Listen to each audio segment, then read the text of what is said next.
All right, so it says J.K. Rowling's new book murders character canceled for being transphobic. Whoa. I just love this headline. I know.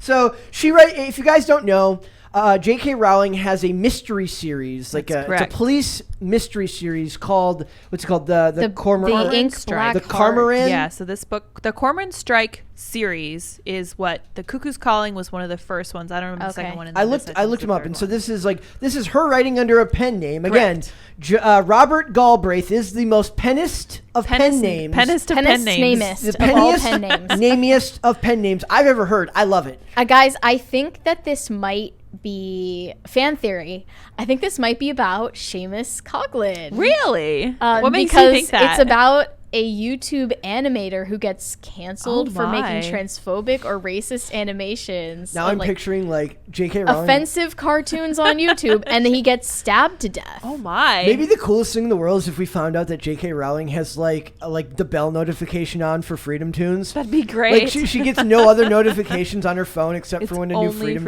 Tunes cartoon comes up. I mean, that's what I'm guessing. The Ink Black Heart, written by the Harry Potter author under her pen name Robert Galbraith, was released on Tuesday and is the sixth book from her, how do you pronounce that, Cormoran Strike series. Holy cow. The crime thriller revolves around a popular YouTube creator named, is it Eddie or Edie? Is it Edie? Okay. Ledwell? Yeah. Edie Ledwell, who is canceled by social justice warriors amid accusations that she is racist, ableist, and transphobic.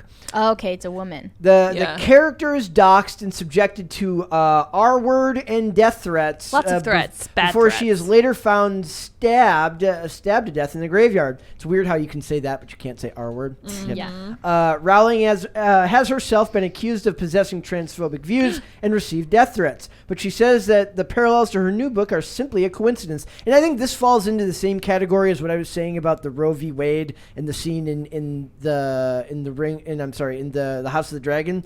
This was likely written a long time ago before the first draft got done. She makes the point where she says this first draft was done far before a lot of that controversy came to pass.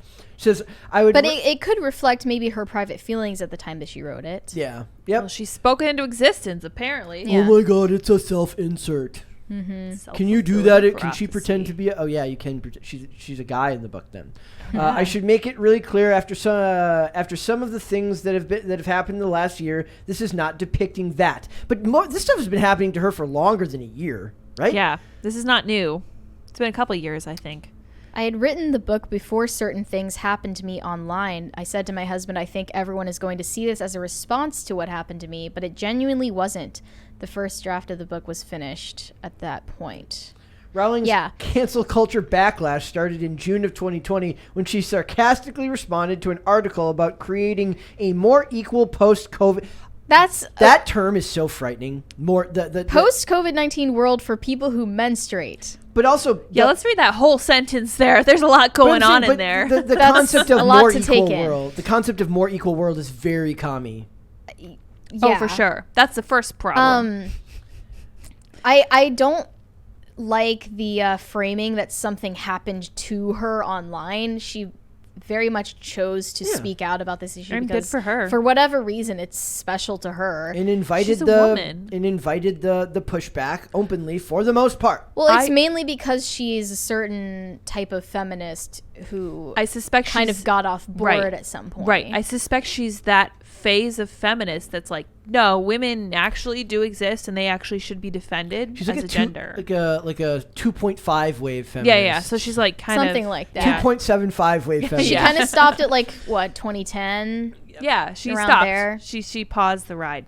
Yeah. So they talk about her feeling the wrath of Twitter, and if you guys remember, not that long ago we covered when she responded to the Salman Rushdie attack, and somebody's like, "You're next," because you're just allowed. And then she sent the thing to Twitter and was like, "Hey guys, any chance of some support? Could help me out over here?" Yeah, and they're like, "Nope, sorry." Nah. Well, didn't Michaela Peterson say that the only thing she's terrified to talk about is Islam? Yeah. Interesting. I see. She says it's the only topic she won't broach without. Interesting. That means that you should talk about it. like 4 times as hard. I'm just saying. So everything should be open for conversation, including this trans stuff. Should be, but it's not. May I just say about J.K. Rowling's writing as Robert Galbraith? Yes, I'd like to hear your opinion because I've not read these. I have mentioned this on the IRL show, and everyone thought I was crazy, but she was writing long before this was ever an issue about people who chose to have limbs amputated because they felt wrong in their body. And her character, her main character, Cormoran Strike, was a soldier. He was deployed. He had an amputation because he was actually caught in an IED attack. Yeah. So he had a legitimate reason, and in the books, he would get very upset at people who were just maiming themselves because it was what they felt like doing. He's like, I actually had a serious reason for having this amputation, and I don't like the idea of people just using it willy-nilly to, make some kind of justice point. Yep. And I think that's going to be touched upon in the film that's coming up called Crimes of the Future. It's supposed to be a body horror film. Wait, isn't that already out? The one about... Oh, no, I'm thinking of the one that me and Tim... I don't think it's out yet. It has Kristen Stewart in it. Who's making it? David Cronenberg. Oh, it is a Cronenberg film. Okay, okay. Yeah. We watched something similar from Cronenberg last year. And it's where they want to get rid of pain and surgery is the new sex. Oh my gosh. That's what the slogan of it is, I guess. Cronenberg has a way with leaving But then he weirdly made it his own political statement about Roe v. Wade, so oh please. Maybe it's not as insightful. Well, or it's just they leave everything so far you can interpret anything into something if you look hard enough into it. That's critical theory in a kind of in a nutshell, right? You can find it in there if you look hard enough. That everything is subjective. Yeah, they love ultimately. They love that interpretation. So I liked her writing as Robert Galbraith, and that kind of made me more sympathetic to her in 2020 when she was choosing this battle, because I was like, you know what, she's not crazy.